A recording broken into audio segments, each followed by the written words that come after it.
My favourite two light novel series are easily Classroom of the Elite and Mushoku Tensei. Out of the 4 that I've ever read, these are the only 2 I read to completion or not drop midway through. So take what I said with a pinch of salt. I recently finished uploads for the latest season of Classroom of the Elite, and it only makes sense to give Mushoku Tensei the same treatment. I initially didn't want to do it for Mushoku Tensei's first core of season 2, so I did 2 review vids on the series prior to the last upload. The second one is fine, but the first one was my second ever upload and it definitely shows. This season we got peak Isekai back. Oh yeah. Brother, this guy stinks! I read the web novel when the light novel wasn't fully finished yet, like 3 times, but that wouldn't have happened if it wasn't for the anime's very first 4 episodes. So paying homage to both mediums of the story, each vid is gonna contain coverage on key moments of the series that could have done with a bit more context if Studio Bind had been awarded more episodes to work with. So let's get on with the video and start on the coverage for episodes 13 through 16. These episodes cover volume 10 of the light novel. It goes without saying that the treatment given to Classroom of the Elite and Mushoku Tensei are chalk and cheese, so don't expect me to complain too much about the latter like I did with the former, and I'll try my best to save the glazing of the show for the final thoughts review. I will however take opportunities here and there to crap on the series' main character Rudeus. In fact, the first point in the story I want to talk about is funnily enough about him. But for what this time? Well, what happened after his first time with Sylphiette. I get it. People have weird stack of possessions that belong to their significant other, or of someone they just messed around with that night. I won't judge. In public, that is. But I'll make an exception for Rudeus. And I have to hand it to the anime for making this moment encased with subtlety, because the light novel clearly wasn't about this moment. You see that little box he stored in his wooden altar that has Roxy's panties? Did you see the bedsheet that had a box cut out as if to remove maybe a blotch or stain? Now that I've already mentioned what I needed to say for you to clock on, if you're feeling brave, let me know down in the comments. What's in the fucking box? I respect the ever-present character development, but that doesn't mean I can ignore that Rudeus is a sick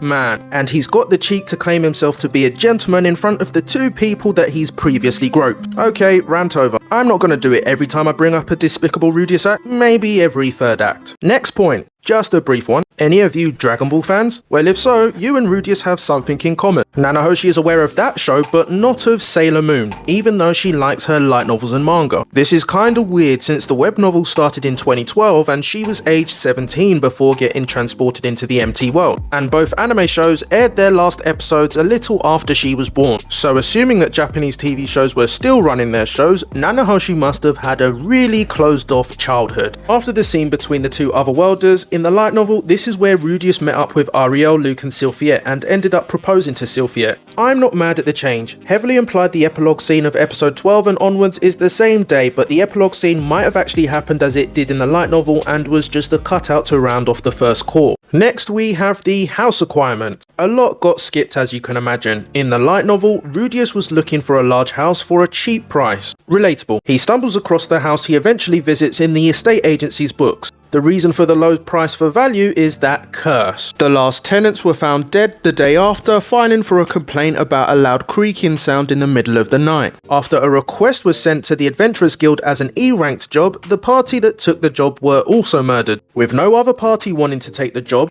not having the funds to raise the job rank any higher, and also the Magicians Guild not willing to help out, the estate agency's job request and house continue to catch dust. Rudeus tries and fails to haggle the price down some more. Then when there was a space in the form that was for naming guarantors, he decided to write down Princess Ariel and Baddie Gaddy. A royalty figure for one of the most free powerful kingdoms of the human continent and a royalty figure of the demon race in terms of influence and individual combat power. The agent saw the 3 names, went to the back room and came back with the manager, who pretty much gave Rudeus a 50% discount. On top of Rudeus making a name for himself before getting what is essentially a full scholarship, before earning but declining the right to call himself a hero after defeating Demon King Baddie Gaddy. It goes to show the weight of those 3 names in the world of Mushoku Tensei. Next we have the actual house job. It's pretty accurate in the light novel. Cliff and Xanaba join Rudeus on the exorcism job, and Cliff is visibly shitting himself throughout. On a side note, he and Eleanor Lise went on an adventurer job together with Rudeus' friend and stepped ladder leader Soldat. When Rudeus asked Cliff how it went, he said that they ripped him to shreds. That could evidently mean a lot of things, so Rudeus decided not to bring it up, considering the precarious situation they're currently in.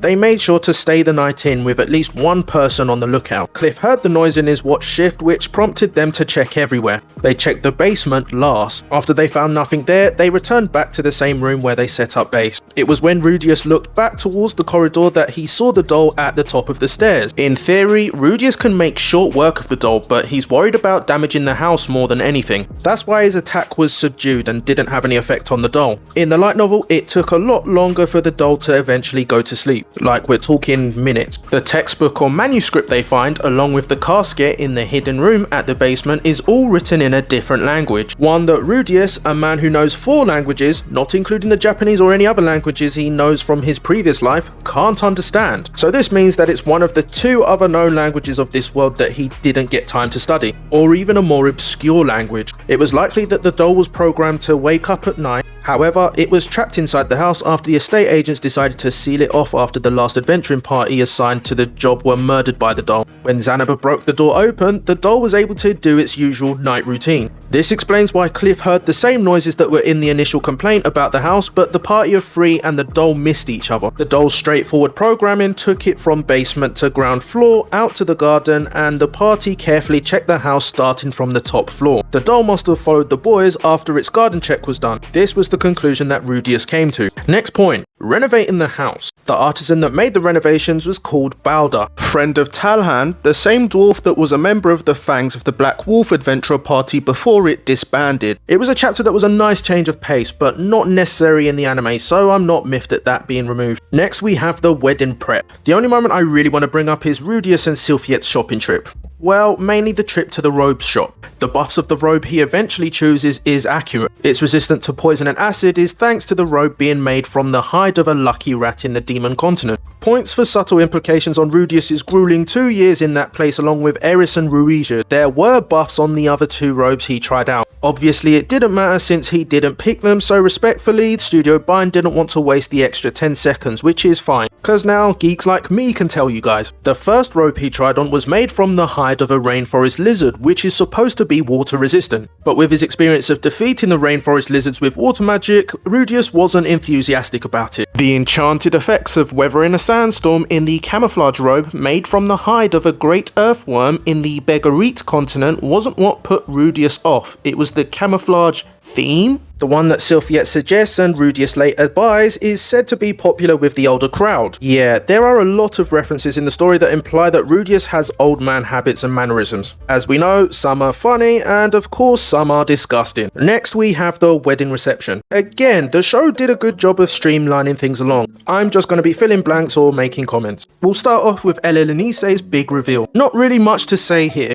though it was one of the moments I was intrigued about how the anime were going to go about it. Probably because the reveal was a shock to myself as I read it. I also think I just didn't want Bind to somehow f this up, even though I didn't have a planned criteria in my head. Now to segue into Elenise's current significant other, Cliff Grimoire. While many will call him a sib for falling in love with somebody that has so many bodies, he is probably the most suitable for Elenice. Does not care about her past, but even dedicated to lifting her curse causing her promiscuity. Like Rudeus, you've got to respect that in a very weird way, because I sure know I couldn't let the sheer number of bizarre and disgusting encounters she had not affect me. Next we have the duel between Rudeus and Luke. This is as quick as it was in the light novel. There was a lot of detail, thanks to Rudeus' insight, but also Ariel giving Rudeus a full combat profile on Luke. Luke is a swordsman. He's intermediate in sword god style and elementary in water god style. Remember, Paul Greyrat is advanced in all 3 sword styles, and despite Paul being drunk, Rudeus at age 12 or 13 was able to go toe to toe with and defeat him on 2 occasions on the same day during Dead End's time on the Millis continent. Though the second time, Paul had no weapon and Rudeus still had his magic and his demon eye of foresight. Rudeus doesn't like to count that, but he gets the feeling Paul certainly can't ignore the outcome of that tussle. Ariel also mentioned Luke had enchanted items to buff himself. He has a literal steel cutting sword, but in the world of Mushoku Tensei, that's not really impressive as Paul split a boulder in 2 with just a wooden sword. Then there's his shoes, which he can run twice as fast. His cloak can maintain body temperature. He's got gloves which can halve any impact to the palm of his hands. Those gloves, however, wouldn't have made any difference to the attack Rudeus dealt if Luke had them on in the anime. I mean, he did have them on in the light novel and his arm was still broken. He also has an under tunic that has material that is resistant to blades, and I'll be honest, when I was reading these off in the web novel, I was a bit worried for Rudeus despite Ariel's assurance that he would probably win. Of course, I quickly realised the worry was all for nothing as we got the expo from Rudeus as Luke made his charge. Due to those items not even making a difference, that's why they never got a mention in the anime. Just to be clear, Sylphiette also wears the same enchanted items on duty. The attack Rudeus uses is a known sword god technique simply called the arm chop, and yes, it does what it says, designed to target the forearm to either chop it off or at least break bones. Since I've already talked about a member of her camp, I might as well take the opportunity to talk about the whole clique, starting with the ones you probably don't know: Elmore Blue Wolf and Clean Elrond, Prince Ariel's attendants. Not much to say about them, to be fair. They are from a noble family, like all of the Grey Rats. Their last names are their standout feature: Elrond, a legendary elf in the greatest fantasy movie trilogy of all time, and Blue Wolf, a coloured animal like the Grey Rats. Rudeus makes this reference to their names as well, that's why I've just said it. They are part of the party of 5, including Ariel, Luke and Sylphiette, that survived the journey to Sharia. There were originally 17 of them that left Asura. The 2 attendants didn't appear in episode 0, but they weren't even there during the corresponding moments in the light novel. However, they definitely were around in the chapters where they did journey to Sharia, but they were unnamed. So we have to assume that at some point in the anime, after Luke, Sylphiette and Ariel were hiking in the snow, that the attendants rallied with them at some point after that. The other thing about a particular moment before Rudeus' speech, the attendants present wedding gifts to him on behalf of Ariel, which are an aphrodisiac and a wooden rod. Yeah, royalty's about that life as well. Ariel even basically says to him, better to have it and not need it, right? On that note, there is a lot to say about Ariel, but I'll try and make this brief as there is going to be loads of opportunities to drop some expo on her. She's Ranoa's University Student Council President and second princess of Asura. At this point in the story, her elder sister, the first princess, has already married into another family, which automatically rules her out of contention for the throne. And when it comes to the world of Mushoku Tensei and royalty, at least when it comes to Asura, the eldest son being the heir to the throne isn't a binding law. It's just a factor. To be fair, we are talking about a fantasy-like world, because the faction that has the most power in terms of influence and combat potential usually takes the throne. So even though Ariel has 2 older brothers, she has a decent claim as well. And there are 2 main reasons. She has charisma and is seen as an angel in the kingdom, and unlike her brothers, she is the queen consort's daughter, hence why there have been so many attempts on her life. There's another character we know that, while protecting Ariel from an assassination attempt on duty, suffered a career-ending injury before the show started, but we'll get to talking about her maybe when she appears on screen again. Now quickly back to Ariel and her royal family. Other than her 2 brothers, and only one of them I distinctly remember in the anime, not a lot is said about the rest of her family. Considering the world is already so expansive, I'm okay with that. Rudeus' reluctance in getting involved in political battles kind of made me really not care either, and certainly not Ariel. I'll be honest, when I was reading through the story and getting to know Ariel, I started to hate her real quick, and the first impressions of her were not off to a great start. If you feel I'm wrong, just watch episode 0 again. She's very charismatic, granted, but she's got some distasteful habits. Skeletons, if you will. Not as bad as Rudeus, but the people that know about her bad habits are her camp and maybe most of the royal circle, who in fairness are a lot worse than her. She reminded me of one of those that declare themselves as a born-again virgin after having a big hoe phase, and her intentions were as clear as day for any reader when it came to Rudeus and Sylphiette, which was what really bugged me. At the end of the duel, while what she said to Rudeus about Sylphiette was fair, my hate for her didn't disappear at that point, but I'll leave the show to deliver the rest of her story. But at this moment in the light novel, Ariel added that even though she can't physically stop Rudeus, she alluded to other methods that could help her recruit Sylphiette. Next, we have Paul's letter to Rudeus. Rudeus notes the amount of apologies in the letter. As much as his hands were tied in his situation, it's probably due to how he carried on during the last series of encounters in the continent of Milis, and it was clear as day who was tasked with escorting the kids to Rudeus' house. Next point. It's very true that Rudeus has some flaws, and I'm not talking about the diddler and perverted nature, I'm talking about his magic abilities. He can't do voiceless healing spells, so that means not just the actual healing spells, but also detoxification element and divine spells too. We also get a bit of expo about the scaling of magic abilities in the world, but I'll be as brief as I can. The Renoa Magic University curriculum entails training the students in 6 conventional schools of magic up to elementary level, though it's very hard for average students to hit the intermediate level. Therefore, mages like Cliff and Sylphiette, who reached advanced rank in several schools of magic, are seen as talents that come around once in a decade or more, leaving Rudeus himself to be, well, the story will tell you how gifted he is in that respect. For now, use your imagination. Next we have Nanahoshi's mental breakdown. They did this really well. And again, this is where I think Mushoku Tensei excels. The character exploration. You got people that did bad and want to do better. You got people that fall short in some aspects and want to improve on themselves. Nanahoshi's predicament reminds me of that old isekai show Now and Then. I vaguely remember watching a few episodes but then dropping it altogether. Mainly because I was young at the time and I wasn't into a world so depressing that the main character wants to get the fuck out of there back into his old world. But apparently it's a really good anime, so I thought I'd just mention it. Nanahoshi bringing this theme to the forefront could possibly bring something new to the world of isekais, or isekais that have yet to get an anime to possibly get a shoe-in for adaptations in the future. At the same time, I could be talking shit since there's also another character in another isekai series like her that once wore a mask. Oh well. You decide. Going back to the moment in the show, they really knocked it out the park. The less is more approach strikes again. Rudeus has been affected because looking at Nanahoshi's state is, to him, looking at what he once was from the outside in. And while we hear less of what was said or thought than in the light novel, they managed to articulate the mood really well. That's enough glaze for now. Elena Lise wasn't around to help out with the mage circle, just Cliff and Xanobar. There was a Vegeta over 9000 reference made when Cliff was having a mini tantrum about the complexity of the doll's design. That part about the glaze being over, I lied. Sorry, but I have to point out the cliche but very effective concept of teamwork makes the dream work in not just the story but in Nanahoshi's specific summoning task. Even though Elena Lise, who originally was not supposed to be present until later on, may be only there from the start to put Cliff at ease whenever he got frustrated, and maybe sneak in a quickie during break times, it honestly makes sense. I wish my other light novel series got the same treatment with its adaptation, but I'm not gonna open old wounds. On to the next point. At some point during the celebrations in the pub, Nanahoshi sings a song from Our World. It took Rudeus a while to figure out, but the name of the song, Gandhara, is from a very old Japanese series called Monkey Magic. It's goofy, but it's another Japanese pop culture reference, so check it out. At the end of the party, in the light novel, Rudeus and Sylphiette are hand in hand. Very drunk, but Sylphiette wasn't plastered to the point of Rudeus needing to carry her.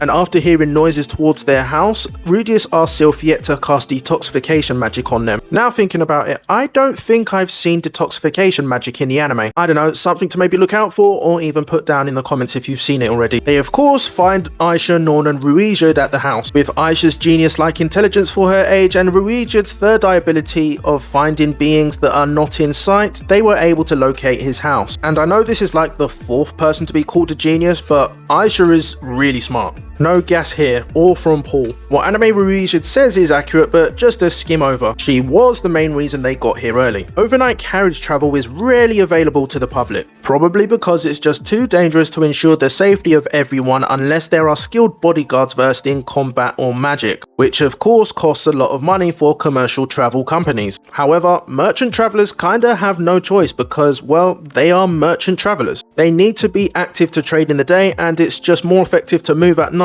to the next place for rise and grind again. So while the risks of getting attacked by monsters, but more commonly bandits, the cost reward is very different for traveler merchants in comparison to commercial travel businesses in this world. Aisha offered the bodyguard expertise of Ruijud and Ginger to merchant carriage travelers to be able to accompany them during the evenings. While Ruijud was on active duty almost 24/7, he's functionally immortal, so fatigue ain't really a factor to him. But notes that he, former leader of his long life warrior race, experienced what felt like to be bossed around for the first time in a very long time. Though, like I said, she's actually really smart, not just a mini tyrant. Though she's clearly quite smug, as you find out in the rest of episode 16. She carefully planned out the route to Sharia. Sometimes after a fair, they would go almost in the opposite direction for a few miles just to get the best fare that would end up taking them further north. She would plan these things even in the night shifts until she couldn't fight the need to sleep. She's freaking being 8 years old. What were you doing at 8 years old? Nah, I'm not gonna do that. At that time, I was picking out my bogeys and doing yap-stam tackles in my football practices, so who am I to talk? When Aeris is the subject, Rudeus mentions that she's just simply bad with words, just like himself. Also, despite hearing rumours about his race being in other parts of the world, leading him to want to leave and check them out ASAP, he also hints that not being able to see Aeris somewhat upsets him. While Sylphiette wasn't present when he makes such a remark, she got the vibe that her presence may have unsettled him. Next point, we have the Rudeus and Baddie Gaddy moment. The moment itself is accurate. God, I need to find another phrase. That being that they stare down at each other, and after seeing Rudeus, Baddie Gaddy says one line and then just walks off. We was just missing some inner monologue from Rudeus. If you remember Rudeus' tragic backstory during the last human-demon war, while the Supered or Speared race were cursed after using Laplace's spears, there's a good chance that they attacked and even killed some of Baddie Gaddy's people. Alright, so this is where my original plan for the video series hits a snag. After Rudeus leaves, this is where the light novel volume effectively ends, so I'm not going to add in light novel context to parts after that moment.